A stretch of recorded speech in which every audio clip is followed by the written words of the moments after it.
নমস্কাৰ এনে studies pay চেনেলটোলৈ স্বাগতম জনাইছোঁ। এইটো ভিডিঅ'ত আমি ক্লাছ 9ৰ ইলেক্টিভ ছাবজেক্ট জিঅ'গ্ৰাফী অথবা ভূগোলৰ কিছুমান কনচেপ্ট আলোচনা কৰিম আৰু লগতে মই তোমালোকৰ হাফ ইয়াৰলি কুৱেশ্যনৰ কাৰণে ইম্পৰ্টেণ্ট কুৱেশ্যনবিলাক বা টপিকবিলাক মই আলোচনা কৰিম। মই এই ভিডিঅ'টোত তোমালোকৰ কিতাপত দিয়া যিমানখিনি কুৱেশ্যন আছে গোটেইখিনি আলোচনা কৰিম আৰু লগতে মই কিছুমান এডিশ্যনেল কুৱেশ্যন মই আগৰ বছৰৰ 3-4 বছৰৰ কুৱেশ্যন পেপাৰ চাই মই উলিয়াইছোঁ, যিখিনি বাৰে বাৰে ৰিপিট হৈ আছিল। জিঅ'গ্ৰাফীত তেনেকুৱা একো কুৱেশ্যন নাই যে ইমান টান আহে, কুৱেশ্যনবিলাক বাৰে বাৰে প্ৰত্যেক বছৰে কি হৈ থাকে, ৰিপিট হৈ থাকে। সেইবিলাক মই বাছি উলিয়াইছোঁ আৰু তোমালোকক মই সকলোবিলাক তোমালোকৰ লগত আলোচনা কৰিম। ভিডিঅ'টো শেষলৈকে চাই যাবা আৰু প্লিজ মোৰ চেনেলটো ছাবস্ক্ৰাইব কৰি দিবা। তোমালোকৰ জিঅ'গ্ৰাফীত 5টা চেপ্টাৰ আহিব, প্ৰথমৰ পৰা 5টা চেপ্টাৰ আহিব হাফ ইয়াৰলি এক্সামৰ কাৰণে, আৰু মই এই 5টা চেপ্টাৰে আলোচনা কৰি আছোঁ। মই ফাৰ্ষ্টত কিতাপত যিখিনি দিয়া আছে সেইখিনি আলোচনা কৰোঁ, তাৰপিছত মই এডিশ্যনেলখিনি আলোচনা কৰি আছোঁ। ফাৰ্ষ্ট তোমালোকে এই কিতাপত দিয়া কোনকেইটা কুৱেশ্যন পঢ়িব লাগিব? এইকেইটা। 1 নম্বৰটো বতৰ আৰু জলবায়ু বুলিলে কি বুজা? বতৰ আৰু জলবায়ুৰ পাৰ্থক্য বুজাই লিখা এই কুৱেশ্যনটো। মাজে মাজে কেতিয়াবা কি আহে, ডাইৰেক্ট বতৰ কাক বোলে বুলিও আহে, নাইবা জলবায়ু কাক বোলে বুলিও আহে। বতৰ আৰু জলবায়ুৰ পাৰ্থক্য তোমালোকে শিকি ল'বা।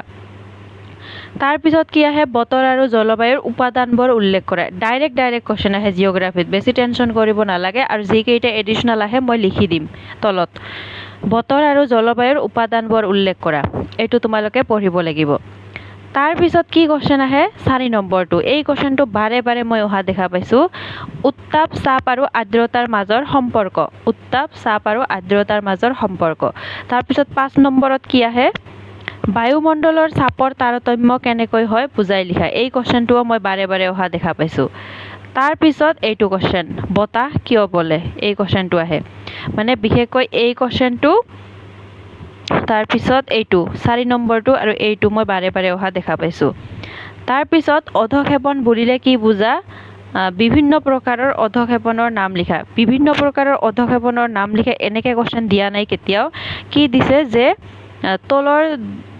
তলত এনেকে দুটা দিছে, দি কৈছে যে ইয়াৰ পৰা কোনটো অধক্ষেপণ হয়, নাইবা দুটা অধক্ষেপণৰ উদাহৰণ দিয়া, এনেকুৱা ধৰণৰ কুৱেশ্যন দিছে। তাৰপিছত তোমালোকে 10 নম্বৰটো পঢ়িব লাগিব, জলবায়ুৰ প্ৰকাৰবোৰ কি কি। জলবায়ু কাক বোলে, জলবায়ুৰ প্ৰকাৰ, এইটো বহুত ভালকৈ পঢ়িব লাগিব। জলবায়ু বাৰে বাৰে আহি থাকে। তাৰপিছত তোমালোকে 12 নম্বৰৰ কি কি পঢ়িব লাগিব। 12 নম্বৰৰ আপেক্ষিক আৰ্দ্ৰতাটো অকণমান চাই যাবা, বেছি ভালকৈ চাব নালাগে। এইটো বায়ুমণ্ডলীয় চাপ যদি দিয়ে, ইয়াতেতো আছেই, এইটো চাপ পঢ়িবাই তোমালোকে, নাইবা এই চাপৰ তাৰতম্য, ইয়াৰ পৰাই যি পঢ়িবা সেইটোৱে যদি কিবা কাৰণত পৰীক্ষাত আহে এইটোৱে লিখি দিবা। তাৰপিছত এইটো বহুত বাৰ আহিছে, বিভিন্ন প্ৰকাৰৰ বৃষ্টিপাত নাইবা বৰষুণৰ প্ৰকাৰ, আৰু নাইবা কিছুমান বৃষ্টিপাতৰ নাম দি এইটো হয় লিখা। এনেকৈ বিভিন্ন প্ৰকাৰৰ বৃষ্টিপাত বা বৰষুণৰ প্ৰকাৰ, এইটো তোমালোকে ভালকৈ জানিব লাগিব। তাৰপিছত মৌচুমী জলবায়ু, এই মৌচুমী জলবায়ুৰ ওপৰত বহু কুৱেশ্যন অহা দেখা গৈছে। তাৰপিছত মৌচুমী জলবায়ু কোন ঠাইত হয়, কোন ঠাইৰ জলবায়ু, মৌচুমী জলবায়ুবিলাক বহুত কুৱেশ্যন। মৌচুমী জলবায়ুটো তোমালোকে ভালকৈ পঢ়িব লাগিব। তাৰপিছত কি কুৱেশ্যন আহিছে, এইটো সাভানা জলবায়ু। ইয়াৰ পৰা তোমালোকে এই জলবায়ু কেইটা যদি পাৰা, ইয়াতে যে পঢ়িবা জলবায়ুৰ প্ৰকাৰবোৰ, ইয়াতে ভালকৈ এনচাৰখিনি পঢ়িবা, যাতে ইয়াতে যদি টাইগা জলবায়ু, তাৰপিছত ভূমধ্যসাগৰীয় জলবায়ু, তুন্দ্ৰা জলবায়ু, পাৰ্বত্য জলবায়ু, যিয়ে নিদিয়ক কিয় তোমালোকে যাতে এটলিষ্ট 2 লাইন হ'লেও লিখিব পাৰা। ইয়াতে মৌচুমী ইয়াৰ পৰা যিকেইটা বাৰে বাৰে ৰিপিট হৈছে মই সেইকেইটাহে দাগ দিছোঁ, বাকীখিনি এইটো পঢ়িলে তোমালোকৰ হৈ যাব। ইয়াতে সাভানা জলবায়ুৰ বিষয়ে ভালেকেইটা কুৱেশ্যন আহে। সাভানা জলবায়ু কি হয়, নাইবা সাভানা জলবায়ু ক'ত আছে, আৰু চাইবেৰিয়াৰ কি ঘাঁহনি অঞ্চলটো কি জলবায়ুৰ অন্তৰ্গত, এইটো সাভানা জলবায়ু হয়। এনেকুৱা ধৰণৰ ওলট পালট কৰি কুৱেশ্যন দিয়া দেখা গৈছে। তাৰপিছত 13 নম্বৰৰ শ্বৰ্ট কুৱেশ্যনখিনি যদি পাৰা এইটো শ্বৰ্ট কুৱেশ্যনখিনি যিমানখিনি আছে গোটেইখিনিয়ে তোমালোকে মুখস্থ কৰিবা গোটেইখিনি মুখস্থ কৰিলে বেছি ভাল হ'ব কিন্তু যদি নোৱাৰা তথাপিও কোনখিনি কৰিবা ক নম্বৰটো কৰিবা খ নম্বৰটো গ নম্বৰটো এইটো সংপৃক্ত বায়ু কাক বোলে এইটো বাৰে বাৰে আহিছে তাৰপিছত কেম্পাছ ঘাঁহনি অঞ্চল কোন জলবায়ুৰ অন্তৰ্গত এনেকুৱা ধৰণৰ কুৱেশ্যন দিয়ে কিবা এটা ঠাইৰ নাম দিয়ে যে কোন জলবায়ুৰ অন্তৰ্গত তাৰপিছত এইটোও পঢ়িবা বিষুৱীয় জলবায়ুৰ অক্ষাংশ বিস্তৃতি কিমান তাৰপিছত চীন দেশীয় জলবায়ু কি জলবায়ু বুলি কোৱা হয় এইটোও বাৰে বাৰে আহিছে অনিয়মিত বতাহৰ এটা উদাহৰণ এইটোও আহিছে তাৰপিছত বাকীখিনি পাৰিলে গোটেইখিনিয়ে তোমালোকে পঢ়িবা এই ফাৰ্ষ্ট চেপ্টাৰৰ পৰা কোনখিনি এডিশ্যনেল কুৱেশ্যন অহাৰ চান্স আছে মই ইয়াতে লিখি দিছোঁ মানে তোমালোকে লিখাবিলাক নাচাবা আজিকালি মই মানে ইংলিছ মিডিয়ামত থাকি ইংলিছ পঢ়ি এছামিছ লিখিব মানে পাহৰি যোৱা যেন হ'লোঁ মানে বহুত টাইম লাগে আৰু লিখাখিনি বেয়া হৈ গ'ল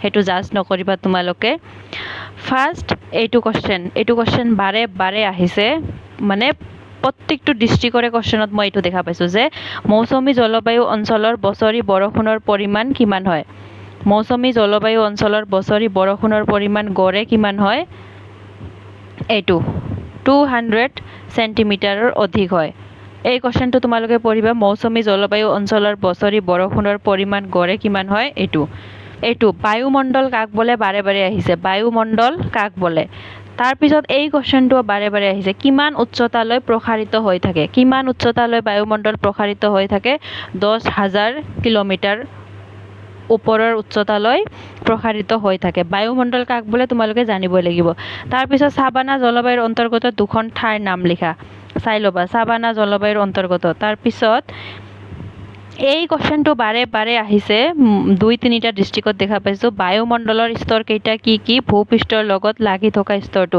এই বায়ুমণ্ডলৰ স্তৰ কেইটা 4টা যে স্তৰ আছে ট্ৰপোস্ফিয়াৰ ষ্ট্ৰেটোস্ফিয়াৰ মেছ'স্ফিয়াৰ এই 4টা যে ফাৰ্ষ্ট তোমালোকৰ জিঅ'গ্ৰাফিৰ কিতাপখন খুলি ফাৰ্ষ্ট ছেকেণ্ড পেজতে এই বায়ুমণ্ডলৰ 4টা স্তৰ দিয়া আছে এই 4টা স্তৰ লাগিব ফাৰ্ষ্ট ট্ৰপোস্ফিয়াৰটো এইটো চাই ল'বা তোমালোকে এই কুৱেশ্যনটো বহুত ইম্পৰ্টেণ্ট হয় তাৰপিছত তুষাৰপাত কুৱেশ্যনত এটা মানে MCQ দিছে যে অধক্ষেপৰ উদাহৰণ হ'ল তলত 2-3টা অপশ্যন দিছে তো ইয়াৰ ভিতৰত এটা আছে তুষাৰপাত এই তুষাৰপাতটো কিহৰ উদাহৰণ হয় অধক্ষেপ যদি তোমালোকে কুৱেশ্যন দিয়ে যে অধক্ষেপৰ এটা উদাহৰণ দিয়ে তোমালোকে ডাইৰেক্ট তুষাৰপাত নাইবা তুষাৰপাত কি হয় অধক্ষেপ হয় মনত ৰাখিবা এইটো দুবিধ আৰ্দ্ৰতাৰ নাম এইটো লিখি ল'বা দুবিধ আৰ্দ্ৰতাৰ নাম কি হয় কিতাপত দিয়া আছে এইবিলাক তাৰপিছত বিষুৱীয় জলবায়ুৰ ওপৰত কুৱেশ্যন আহিছে বিষুৱীয় জলবায়ুটো তোমালোকে ভালকৈ পঢ়ি ল'বা এইটোৰ ওপৰত মানে চমু টকা তোমালোকে এটা লিখি ল'বা যে বিষুৱীয় জলবায়ুৰ প্ৰকাৰটো পঢ়িবাই কিন্তু বিষুৱীয় জলবায়ুটো অলপ ভালকৈ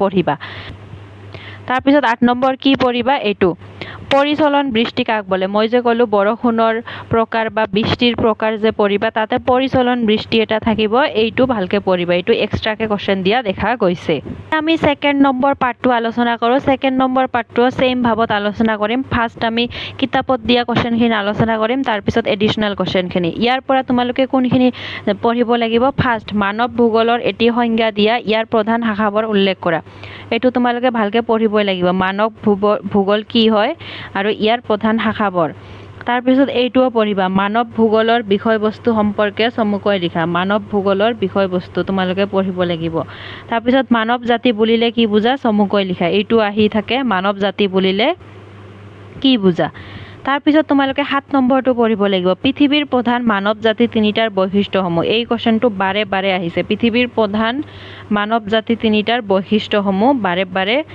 এইটো সুধিছে আৰু ওপৰৰ মানৱ ভূগোলৰ বিষয়বস্তু বা মানৱ ভূগোল কি হয় এইটো সুধিছে তাৰপিছত তোমালোকে এইটো 9 নম্বৰটো লাগিব পৃথিৱীৰ প্ৰধান ধৰ্মবোৰ কি পৃথিৱীৰ প্ৰধান ধৰ্মবোৰ যিমানবিলাক ধৰ্ম আছে হিন্দু তাৰপিছত মুছলমান তাৰপিছত খ্ৰীষ্টান এই সকলোবিলাক তোমালোকে লাগিব এই ধৰ্মসমূহৰ জনসংখ্যাকে ধৰি বিতৰণ আৰু মূল বৈশিষ্ট্য সম্পৰ্কে আলোচনা কৰা এইটো ডাঙৰ কুৱেশ্যনত আহিব যে ধৰ্মসমূহৰ জনসংখ্যাকে ধৰি বিতৰণ আৰু মূল বৈশিষ্ট্য তাৰপিছত তোমালোকে 11 নম্বৰ চমু টকা পঢ়িব লাগিব ইয়াৰ ভিতৰত তোমালোকে এইটো নিগ্ৰইড গোষ্ঠী আৰু এইটো বেছি ভালকৈ পঢ়িবা মানুহ আৰু মানৱ ভূগোল তাৰপিছত নিগ্ৰইড গোষ্ঠীটো তোমালোকে ভালকৈ পঢ়িব লাগিব আৰু বুদ্ধ ধৰ্মটো পালে পঢ়িবা মানে বুদ্ধ ধৰ্মৰ দুটা ভাগ আছে যে এই ভাগ দুটা কি মই কোৱেশ্চনত অহা দেখা পাইছোঁ। তাৰপিছত তোমালোকে 12 নম্বৰৰ শুদ্ধ উত্তৰটো বাছি উলিওৱা। ইয়াৰ পৰা গোটেইখিনিয়ে তোমালোকে পঢ়িব লাগিব ভালকে,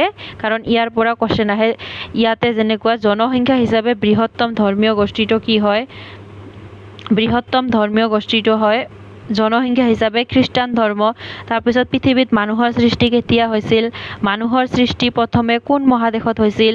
চীন দেশৰ লোকসকল কোন মানৱ গোষ্ঠীৰ অন্তৰ্গত? এইবিলাক তোমালোকে পঢ়িব লাগিব। পিছত ইয়াৰ পৰা কোন কেইটা এডিশনেল কোৱেশ্চন আহিব এতিয়া এইকেইটা আলোচনা কৰোঁ। এই কোৱেশ্চনটো বাৰে বাৰে অহা দেখা গৈছে যে পৃথিৱীৰ আটাইতকৈ পুৰণি ধৰ্মটো কি হয়? পৃথিৱীৰ আটাইতকৈ পুৰণি ধৰ্মটো হয় হিন্দু ধৰ্ম। তাৰপিছত এইটো লাগিব তোমালোকে বুদ্ধ ধৰ্মৰ দুটা ভাগ। মই আগতে ক'লোঁ বুদ্ধ ধৰ্মটো পঢ়িবা, বুদ্ধ ধৰ্মৰ দুটা ভাগ পঢ়িবা। তাৰপিছত নিগ্ৰইড মানৱ গোষ্ঠীৰ দৈহিক অৱয়ৱৰ দুটা বৈশিষ্ট্য। নিগ্ৰইড মানৱ গোষ্ঠীটো যে আছে তেওঁলোকৰ দৈহিক অৱয়ৱ মানে দেহৰ শৰীৰৰ গঠনৰ দুটা বৈশিষ্ট্য। নিগ্ৰইড মানৱ গোষ্ঠীটো দেখাত কেনেকুৱা? ক'লা বৰণৰ হয় আৰু এটা বৈশিষ্ট্য তোমালোকে পঢ়িবা। তাৰপিছত আৰু এটা কোৱেশ্চন আহে যে কোনবিলাক লোক মংগোলীয় গোষ্ঠীৰ? মংগোলীয় গোষ্ঠীৰ লোকবিলাক তোমালোকে কিতাপত আছে, ভালকে চাই ল'বা। আৰু তাৰ পৰা এটা কোৱেশ্চন আহে যে অসমৰ কোনবোৰ মানুহ মংগোলীয় গোষ্ঠীৰ? অসমৰ কোনবোৰ মানুহ মংগোলীয় গোষ্ঠীৰ? মই এটা তোমালোকক এক্সাম্পল দিছোঁ যে অসমৰ যে বড়ো মানুহবিলাক আছে, বড়ো মানুহবিলাক মংগোলীয় গোষ্ঠীৰ হয়। আৰু কেইটামান আছে জনগোষ্ঠী, তোমালোকে চাই ল'বা, কিতাপত ভালকে দিয়া আছে। তাৰপিছত 3 নম্বৰ চেপ্টাৰটো যে আছে জনসংখ্যা বৃদ্ধি আৰু বিতৰণ, ইয়াৰ পৰা তোমালোকে কোন কেইটা চেপ্টাৰ পঢ়িব লাগিব? যিহেতু মই মানে কিতাপখন ডাউনলোড কৰিব নোৱাৰিলোঁ আৰু মোৰ তাতে ফিজিকেল কিতাপ নাছিল, সেইকাৰণে মই মানে এটা চৰ্চৰ পৰা মই কোৱেশ্চনখিনি পঢ়িলোঁ আৰু মানে কিতাপখন ভালকৈ পঢ়ি চালোঁ, কিন্তু ডাউনলোড কৰিব নোৱাৰিলোঁ, সেইকাৰণে মই লিখি ৰাখিছোঁ। জনসংখ্যা বৃদ্ধি আৰু বিতৰণৰ পৰা তোমালোকে কোন কেইটা কোৱেশ্চন পঢ়িব লাগিব কিতাপৰ পৰা? 2 নম্বৰটো পৃথিৱীৰ বৰ্তমান আনুমানিক জনসংখ্যা কিমান?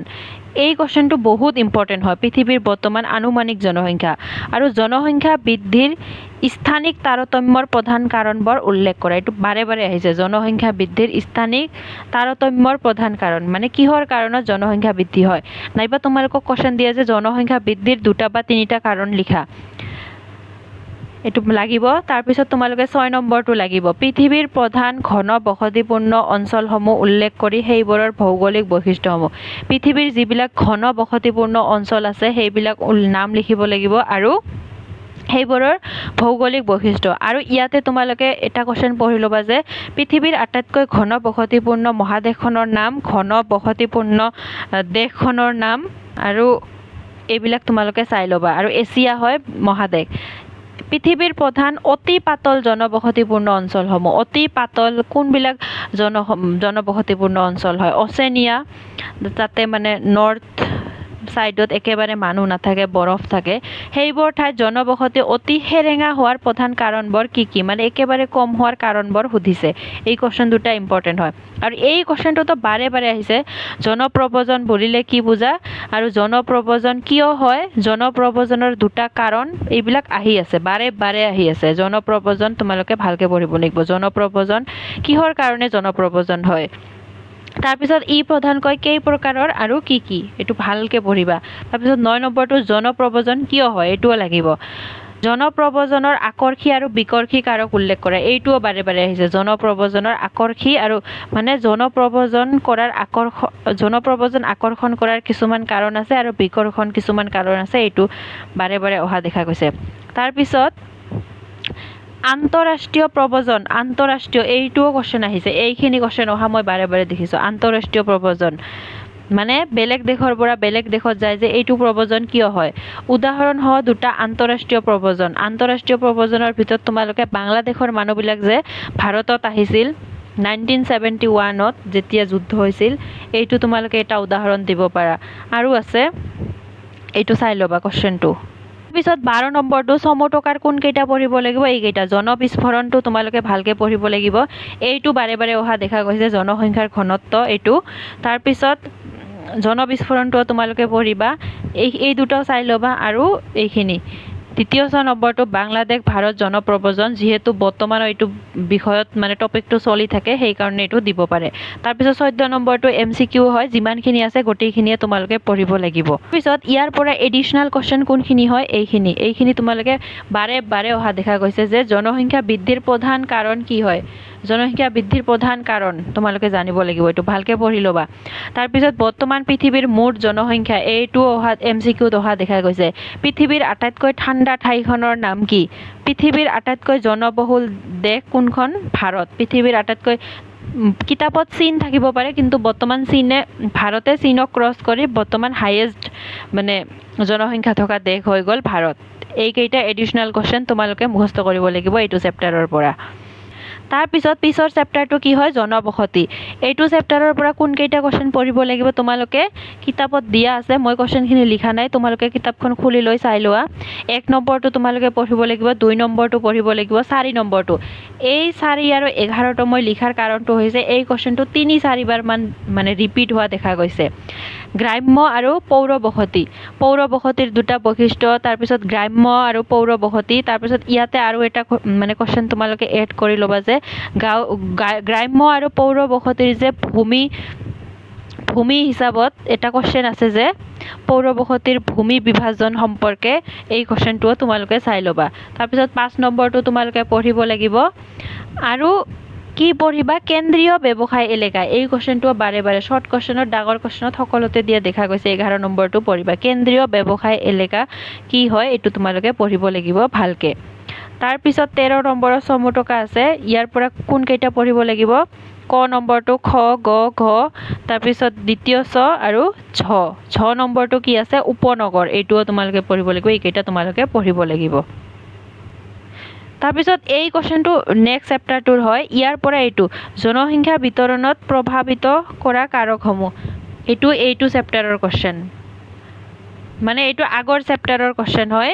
জনসংখ্যা বিতৰণত প্ৰভাৱিত কৰা কাৰকসমূহ কি হয়, এইটো তোমালোকে চাই ল'বা, এইটো কিতাপত দিয়ে আছে। এই চেপ্টাৰটোৰ জনসংখ্যা বৃদ্ধি আৰু বিতৰণ চেপ্টাৰটোৰ হয় জনসংখ্যা বিতৰণত প্ৰভাৱিত কৰা কাৰকসমূহ, এইটো তোমালোকে পঢ়ি ল'বা। এতিয়া আমি 5 নম্বৰ চেপ্টাৰটো অৰ্থনৈতিক ভূগোল। এইটো চেপ্টাৰৰ কি কুৱেশ্যন আহিব এইকেইটা আলোচনা কৰোঁ, মানে বাৰে বাৰে ৰিপিট হৈ আছে, ইম্পৰ্টেণ্ট হয়। 1 নম্বৰটো বাৰে বাৰে মই এইটো লিখা মানে ডাবল ৰাইটিং কৰাৰ কাৰণটো হৈছে 1 নম্বৰটো বহুত বেছি ইম্পৰ্টেণ্ট হয় আৰু 7 নম্বৰটো মানে বাৰে বাৰে ৰিপিট হৈছে। তোমালোকে কি পঢ়িব লাগিব, 1 নম্বৰটো পঢ়িব লাগিব, 3 নম্বৰটো পঢ়িব লাগিব, 4 নম্বৰ, 5 নম্বৰ, এইকেইটা পঢ়িব লাগিব। 6 নম্বৰটো পঢ়িব লাগিব, 7 নম্বৰটো, 8 নম্বৰটো, 9 নম্বৰটো, 10 নম্বৰটো। 2 নম্বৰটো নালাগে। তাৰপিছত 7, 8, 9, 10 ইয়াৰ পৰা অৰ্থনৈতিক ভূগোলৰ পৰা এইকেইটা কুৱেশ্যন তোমালোকে পঢ়িব লাগিব।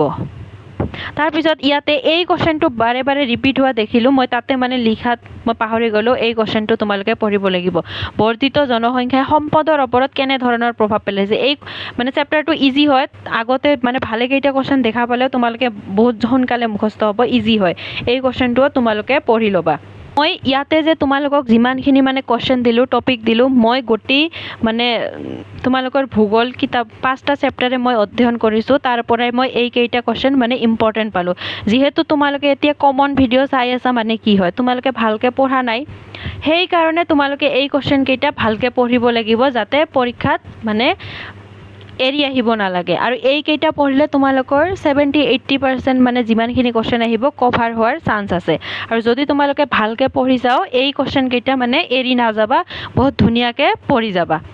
আৰু আজিৰ ভিডিঅ'ত এইখিনিয়ে আছিল। আশা কৰোঁ এই ভিডিঅ'টোৱে তোমালোকক মানে ভালেখিনি সহায় কৰিব। মই বহুত কষ্ট কৰি মানে মনৰ পৰা ভিডিঅ'খিনি বনাওঁ।